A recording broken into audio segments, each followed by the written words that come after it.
আসসালামু আলাইকুম রহমতুল্লাহি বারাকাতু। প্রিয় দর্শক, আপনারা সবাই কেমন আছেন? আশা করি আল্লাহর রহমতে আপনারা অনেক ভালো আছেন। তো প্রিয় দর্শক, আপনারা অবশ্যই স্ক্রিনে একটা পিকচার দেখতে পাচ্ছেন। আমি অবশ্যই এর পুরো ভিডিওটা দিব, আগে একটু কথা বলি।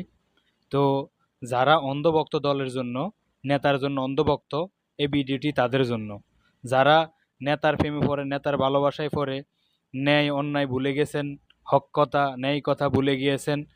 নেতারা লিগেল বেলিগেল বললেও ওটাও কোনটা লিগেল কোনটা বেলিগেল ওটা পরিচালনা করেন না, এবং কি অন্যায়ভাবে পরিচালনা করলে তাদের পিছনে পিছনে দৌড়ান। ন্যায় অন্যায় না মেনে অন্যায় কাজ করবেন, তাদের জন্য এই ভিডিওটি। তারা দেখেন, অবশ্যই দেখে বুঝতে পারবেন। আমরা যদি কোনো রাজনৈতিক দলকে সাপোর্ট করি এবং সে ক্ষমতায় বসে যদি কোনো অপরাধমূলক কাজ করে বা অন্যায় করে, তাহলে কি তার সাপোর্ট করার কারণে আমাদের সমান পাপের ভাগিদার হবে? কোন নেতাকে ভোট দিছেন, আপনি জানেন নেতা ভোট পাইয়া ভোট চুরি, টিন চুরি, গম চুরি, ডাকাতি, খুন খারাপি সব করবে, জানা শুনাও দিছেন, 500 টাকা পাইছেন সেজন্য।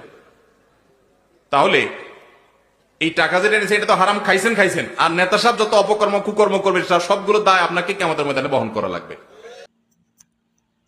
তো প্রিয় দর্শক, অবশ্যই আপনারা দেখেছেন, আপনার নেতা যে অন্যায় করবে আপনি ওই অন্যায়ের অবশ্যই ওইটার ভাগ পাবেন।